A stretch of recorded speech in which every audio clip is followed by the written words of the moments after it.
Assalamualaikum warahmatullahi wabarakatuh. Terima kasih kepada Ibu Moderator dan terima kasih kepada panitia yang mempercayakan kepada kami untuk menyampaikan kalau ini bukan berbasis evidence based medicine, tetapi ini berbasis lapangan. Jadi saya diberikan judul The Leeds Management of Coronary Artery Disease. Mungkin kalau bagi teman di kardiologi tidak terlalu menarik, tapi kalau bagi saya pribadi menariknya di sini justru adakah titik temu dalam manajemen penyakit, strategi pengendalian dan sistem pengendaliannya. Jadi ini yang disampaikan dari panitia di tornya. Jadi kira-kira saya akan menyampaikan tentang bagaimana manajemen coronary artery disease, acute coronary artery disease, kondisi di lapangan seperti apa. Kaitannya saya kira yang saat ini adalah dengan era JKN, dan dalam hal ini adalah operatornya adalah Badan Penjamin Sosial atau BPJS. Mungkin kalau ada yang hadir di sini nanti saya mohon sharingnya.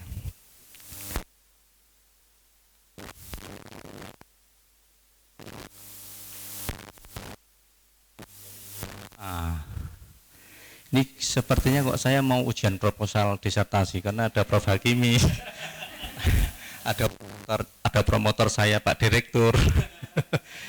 Jadi ini adalah kasus di mana yang datang tahun 2015 di Gawat Darurat Sarjito. Ya, jadi ternyata kasus kardial itu memang sangat menonjol sekali.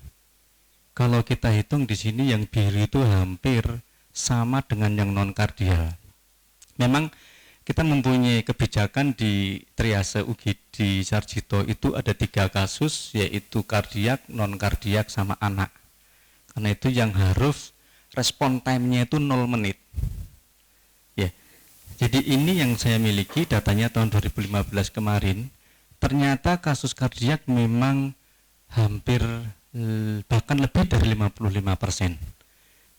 55% lebih yang datang di triase UGD Sarjito itu kasusnya adalah acute coronary syndrome 31%, kemudian aritmia dan heart failure.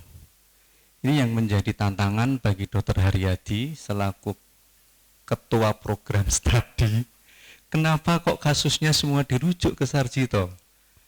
Mungkin perlu dilakukan suatu Dr. Haryadi? Meluluskan presiden biar cepat gitu loh. Jadi kita laporkan sudah 24 kardiolog yang diluluskan oleh FKUGM sampai tahun Desember kemarin. Tapi dari 24 itu 6 masih dipakai sendiri. Sehingga ya begini jadinya. Apa artinya? Semua masih dirujuk ke Sarjito. Nah, ini tantangan kita, mudah-mudahan 5 tahun ke depan kasus ini akan menurun mestinya. Sekarang kita lihat kepada kasus yang acute coronary syndrome. Akut coronary syndrome di Sarjito, kami mempunyai data kurang lebih 35% dari kasus yang masuk di Sarjito itu adalah kasus yang kelompoknya STEMI. STEMI itu acute coronary syndrome yang kelompok trombosis total. Jadi pembuluh darah koronernya itu total oklusi oleh karena trombus. Kalau kita perhatikan data dibandingkan dengan rumah sakit lain, ini yang saya ambil data dari Rumah Sakit Harapan kita. Juga rata-rata yang STEMI itu hampir 30-35%. Nah, yang menarik kalau di harapan kita saya dapatkan, ini yang tidak direperfusi itu lebih dari 50%. Hampir sama dengan data kita, bahkan sama saya katakan. Jadi memang secara skala nasional, skala internasional, ini kalau kita ketemu acute coronary syndrome, ada yang STEMI, ada yang non STEMI, itu memang datanya 39% tidak dilakukan reperfusi. Ini yang menjadi perhatian kita. Kenapa tidak dilakukan reperfusi? Nanti akan membuat outcome yang jelek kepada pasien, quality of life-nya jelek, produktivitasnya menurun, itu pasti. Lah, sekarang bagaimana? Kalau diagnosis saya kira semua teman sejawat sudah paham. Karena modalitasnya anamnesis, gambaran EKG, kemudian cardiac enzyme. Dari 3 modalitas ini kita mau masuk kemana diagnosisnya? Seperti kemarin kita dapat rujukan dari rumah sakit di sekitar rumah sakit Sarjito, dia cardiac arrest, dilakukan resusitasi di rumah sakit tersebut, survive, bisa spontaneous circulation, jadi denyutannya muncul kembali. Kemudian langsung dirujuk ke Sarjito, ya kita lakukan sesuai dengan prosedur, ya alhamdulillah survive. Ya. Kami sendiri senang karena teman sejawat sudah mulai bisa melakukan resusitasi dengan baik, dan apa yang harus dikerjakan sudah cukup sesuai dengan guideline. Ya. Sekarang kita lihat satu persatu. Guideline tentang STEMI ini memang belum banyak berubah. Yang berubah hanya dari sisi fasilitas rumah sakit. Ini kita lihat dari guideline yang diajukan oleh European. Kita memang di Indonesia ini dari PERKI, kiblatnya dari European dan dari American Heart Association. Australia tidak terlalu kita lihat, maaf ya. Jadi yang kita lihat adalah kalau kita sudah mendiagnosis STEMI, pertanyaannya adalah rumah sakit yang mendiagnosis itu kapabel tidak melakukan PCI. Ya kalau di sekitar Jogja, maaf, mana yang kapabel melakukan PCI? Baru 3 rumah sakit. 3 rumah sakit saja yang buka 24 jam PCI-nya, maaf, baru rumah sakit Sarjito. Sehingga kalau kita bisa mendiagnosis STEMI di fasilitas yang mempunyai fasilitas bisa melakukan PCI, bisa enggak prosedur itu dilakukan pada saat door time masuk rumah sakit sampai dilakukan prosedur kurang dari 60 menit. Ini susah sekali. Kami di Sarjito sudah mulai mencoba sejak tahun 2008, itu dari menit 350 menit bisa kita turunkan baru sampai 200 menit, Bu Moderator.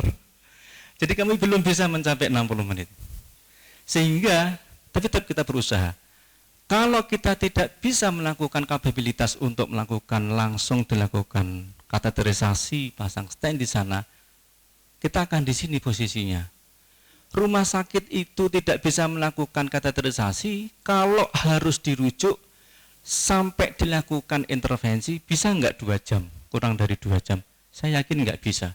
Rembukan DC, ini aduh mumet. Sehingga kita harus melakukan apa yang disebut fibrinolitik. Dengan streptokinase, dengan alteplase. Saya kira ini diajarkan di S1. Kompetensi dokter umum boleh enggak? Saya pribadi menjawab boleh. Kompetensinya ada karena di sini gawat darurat, life saving. Baru setelah di fibrinolitik dipikirkan untuk dilakukan intervensi. Ini guideline yang diajukan oleh European, hampir sama dengan yang diajukan oleh Amerika. Hanya bedanya kalau Amerika di sini waktunya 90 menit, agak longgar sedikit. Sarjito pun maaf Pak Direktur, kami belum bisa mencapai 90 menit. 1 tahun kami masih 200 menit. Jadi mudah-mudahan nanti dengan perbaikan-perbaikan kami bisa mencapai goal kurang dari 90 menit. Lah, yang jadi masalah adalah teman-teman yang ada di non-capability for PCI. Apa yang harus dikerjakan? Saya kira yang harus dikerjakan adalah fibrinolitik. Ya. Jadi apapun makanannya, minumnya adalah teh sosro. Loh, kok nggak bisa jalan?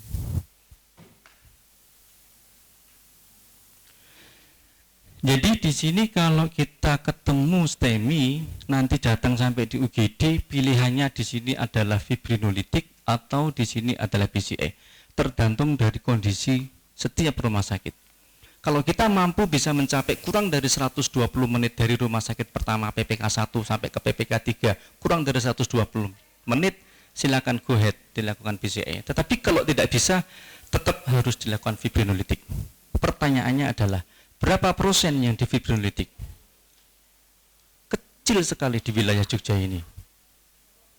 Setiap kabupaten, maaf saya punya datanya tidak ada 1% yang defibrilatif kasus STEMI. Jadi kalau di Bantul sekarang ada, saya lihat di sini yang hadir Dr. Bagus. Dr. Bagus mempunyai kewajiban meningkatkan reperfusi di wilayah Bantul. Kalau tidak bisa mencapai meningkatkan waktu reperfusi, nanti dipanggil Dr. Haryadi.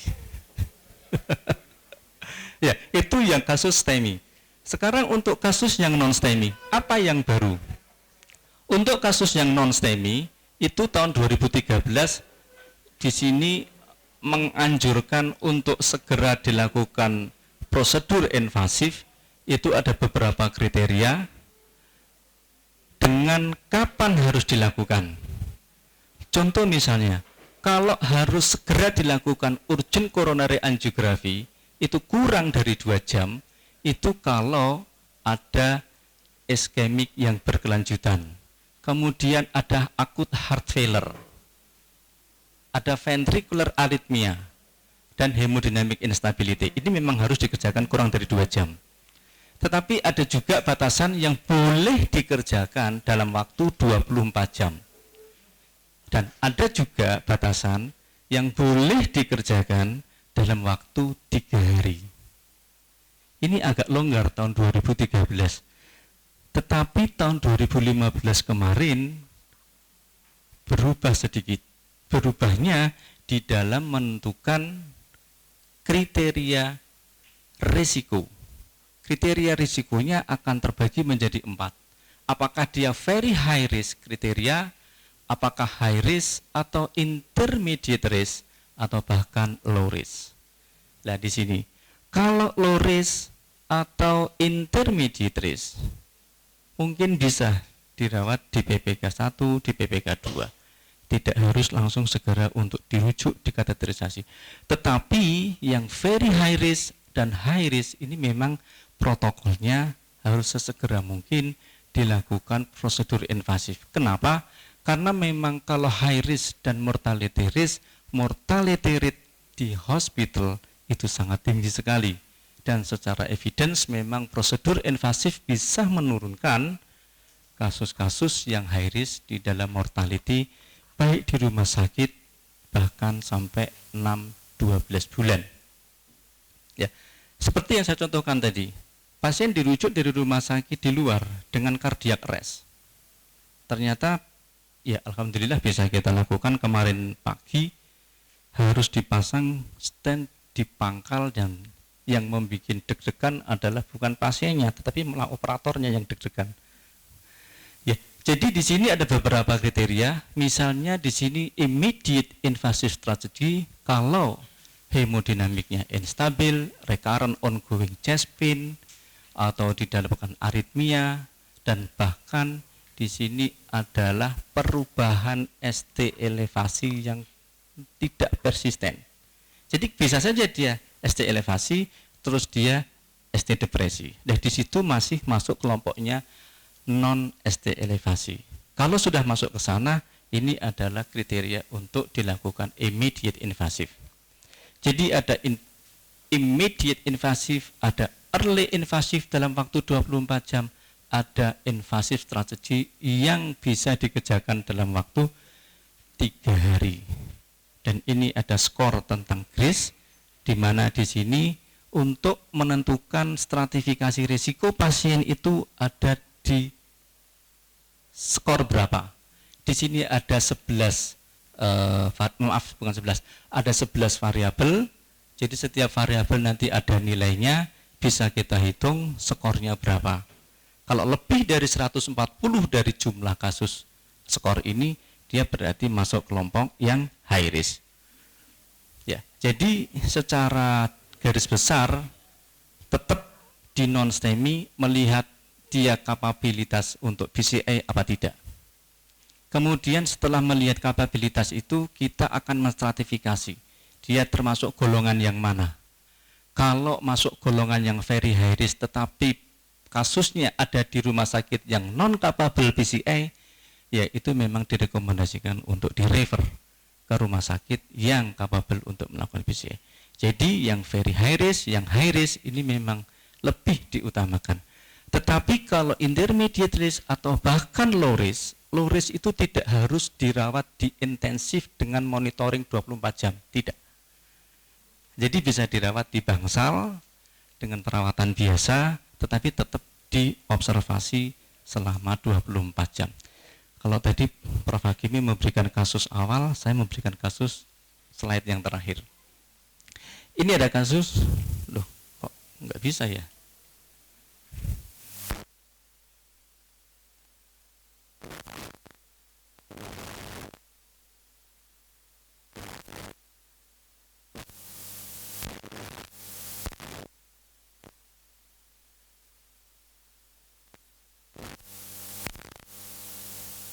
Loh kok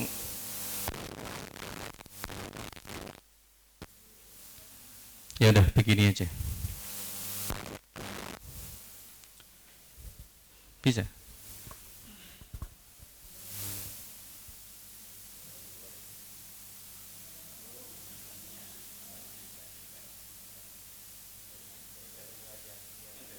Udah gini aja dah.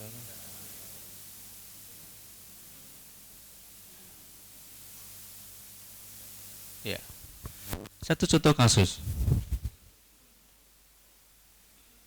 Misalnya ada seorang pasien dengan sakit dada, diagnosisnya semacam ini.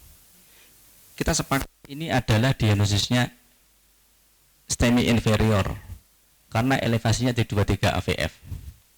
Onsetnya 3 jam. Hemodinamik stabil. Pasien adalah peserta JKN.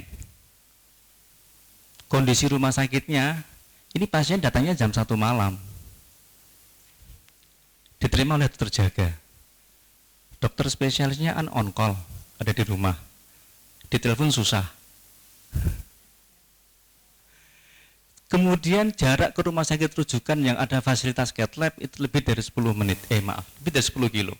Kira-kira kalau kita dokter di rumah sakit itu apa yang akan kita kerjakan?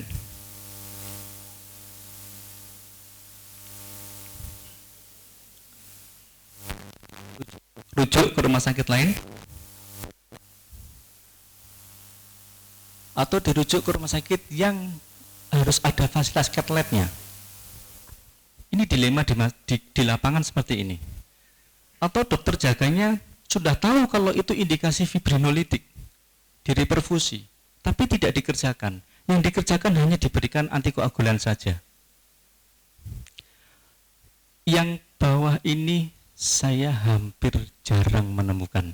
Yang paling banyak adalah yang nomor 3. Onsetnya 3 jam. Kurang tepat melakukan hal semacam itu. Ya.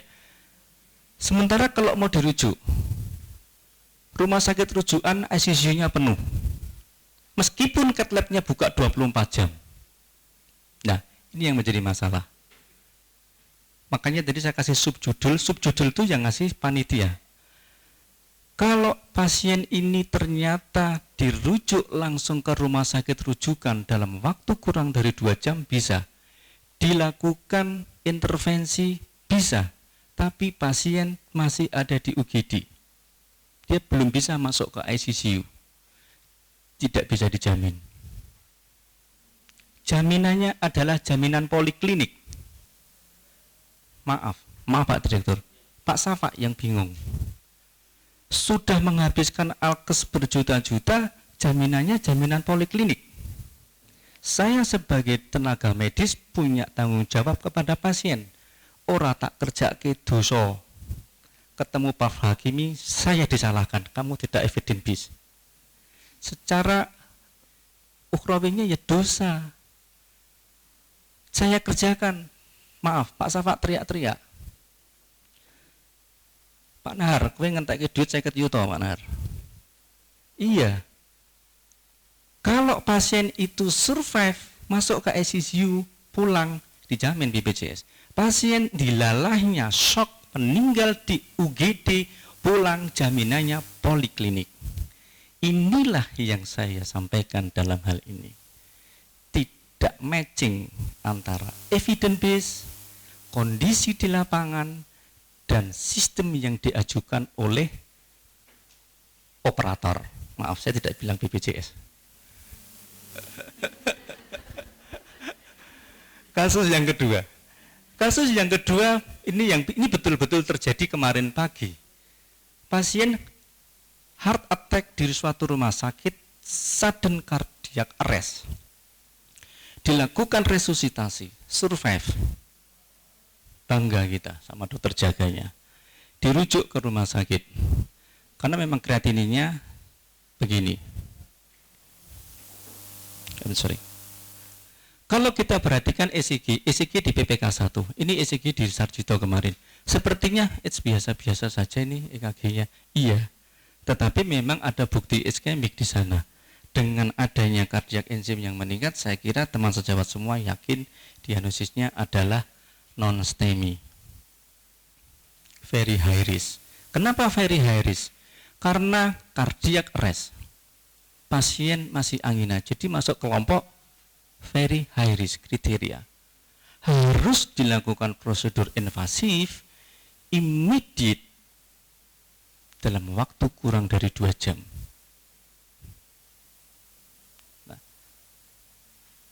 itulah kenyataannya di lapangan. Sehingga kami mengusulkan, sebetulnya saya sendiri sebagai ketua Pokja Koroner, Ibu.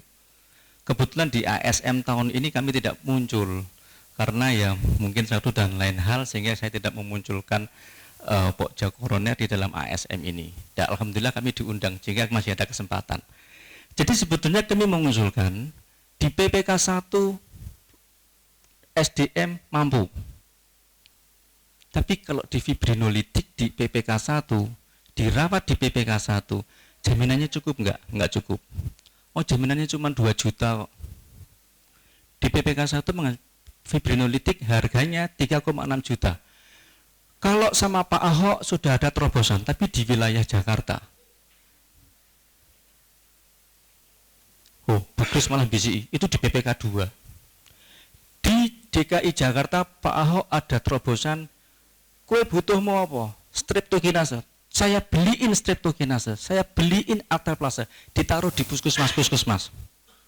Jadi dokternya harus bisa melakukan fibrinolitik. Terima kasih Pak Ahok. Tapi saya menunggu di Jogja. Makanya tadi saya ngomong-ngomong sama Pak Wahyudi di kuliah pertama, kita punya mimpi tahun 2030 Jogja aman untuk heart attack. Isohora. Mudah-mudahan bisa Pak Direktur. Tapi 2030 itu saya sudah pensiun. Jadi kalau toh kita ketemu kasus ACS, apakah itu STEMI? Ya fibrinolitik. Tapi kalau non-STEMI, bikin aja stratifikasinya. Kalau stratifikasinya low risk, intermediate, low risk atau asal tidak high risk ya Anda rawat nggak apa-apa. Lah, yang jadi masalah kalau dirujuk ke sini tidak bisa dirawat di PPK 3. Boleh nggak ini dikembalikan ke PPK 1 atau PPK 2? Logika saya sebagai seorang medis klinikes di lapangan, boleh. Administrasi jaminan dudu urusan kita. Mestinya BPJS atau dalam ini yang mempunyai kepentingan di sana mestinya bisa. Jadi pasien ditangani di sini, kemudian dirujuk, dilakukan suatu prosedur secara evidence, kondisinya baik, dikembalikan ke rumah sakit PPK 1 atau PPK 2. Dengan begini, insya Allah semua pasien yang terkena akut coronary syndrome akan tertangani dengan optimal. Saya kira itu yang bisa saya sampaikan, mudah-mudahan bermanfaat. Wassalamualaikum warahmatullahi wabarakatuh.